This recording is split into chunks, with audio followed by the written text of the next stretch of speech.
ग्रंथ करता योगी राजा मंत्रसिद्ध गुरुसेवका भक्त तुझा रक्षणाता शिवा मंगला शिवा मंगला ओम चैतन्य कानिपनाथाय नमः ओम चैतन्य कानिपनाथाय नमः ओम चैतन्य कानिपनाथाय ओम स्वामी श्री राघवेंद्राय नमः ओम स्वामी श्री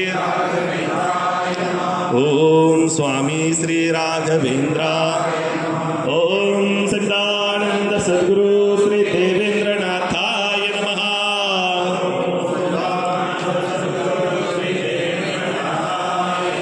ओम सच्चिदानंद सद्गुरु श्री देवेंद्रनाथाय नमः हरि ओम हरि ओम हरि ओम। गुरुबंधू आणि भगिनींना जय आदेश।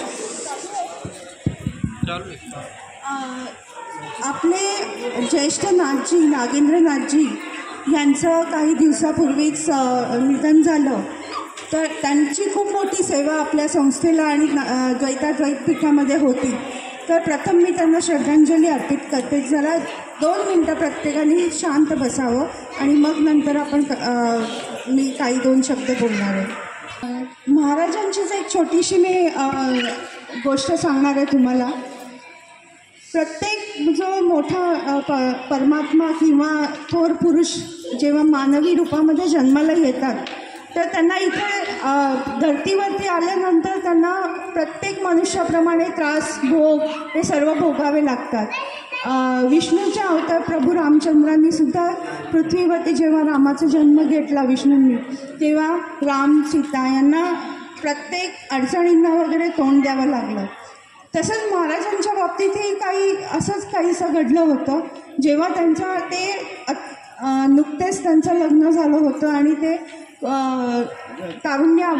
याच्यामध्ये होते, शिक्षण पूर्ण होऊन लग्न झालं होतं। ते अध्यात्माकडे त्यांची ओढ लागलेली होती। जेव्हा आपल्याला अत्यंत संकटाचा काळ येतो किंवा अडचण येते, तेव्हा आपल्या इथे धावून यायला कोणी नसतं, असं वाटतं कुणाला सांगावं काय करावं। तेव्हा आपल्या मनात पहिला विचार येतो की आपल्या गुरूंकडे जावं। मी पण अनेकदा बॅग भरली आणि मडीला आलेली आहे। त्याप्रमाणे प्रत्येकजण काही झालं की आपल्या गुरुच्या स्थानी जातो, की आपल्याला तारणारा आता कोण आहे, तर गुरु आहे। त्याप्रमाणे महाराजांनी एक नाटक लिहिलेलं होतं 18 वर्षानंतर।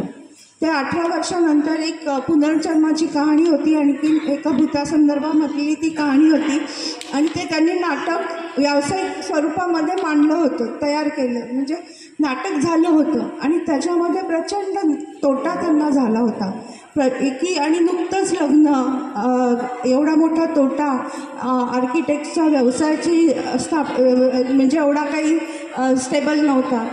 मग त्यांनी काय करावं, तर प्रथम बस पकडली ती आणि ते आले मंत्रालयाला। त्यांनी सेवा केली आणि गांधार येथे जंगलामध्ये 72 दिवस म्हणतात, पण ॲक्च्युली किती दिवस ते तिथे राहिले आणि कुठल्या परिस्थितीत राहिले याची आपण कल्पना करू शकत नाही। 70चा तो दशक होता, म्हणजे आत्ता तिथे किती म्हणजे जंगल स्वरूप तिकडे आहे, तर 70च्या दशकामध्ये तिथे काय अवस्था असेल याची आपण कल्पना करावी। आणि एक मूठ भातातला एक भाग कुत्र्याला, एक भाग गाईला आणि स्वतः एक भाग ग्रहण केला, आणि मोठं तप त्यांनी इथे येऊन केली, सेवा केली। महाराजांची सेवा म्हणजे ते काय म्हणायचे, तुम्ही शरीर झिजवा आणि सेवाच हा धर्म तुम्ही मानून तुम्ही कार्य करत राहा।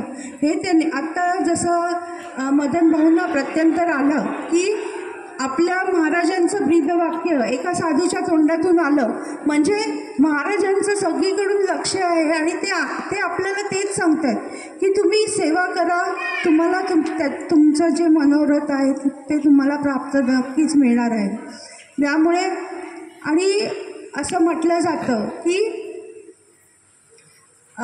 ईश्वर प्राप्तीसाठी जेव्हा प्राप्ती करायची असते तेव्हा ते तुम्हाला या मोहामध्ये अडकवत नाहीत, भरपूर काही देत नाही, तर उलट काढून घेतात आणि तुम्हाला त्याच्यातून जेव्हा परमात्म्याचे म्हणजे तुम्हाला कशाचीच हे ठेवत नाहीत की अडकून राहण्याची.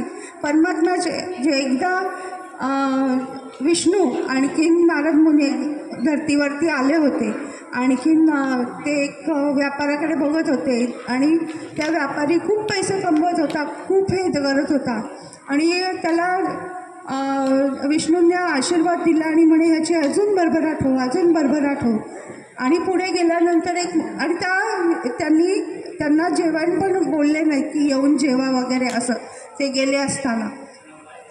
पण पुढे गेल्यानंतर एक गरीब बिचारी म्हातारी होती, तिच्याकडे काहीच नव्हतं, फक्त एक गाय होती.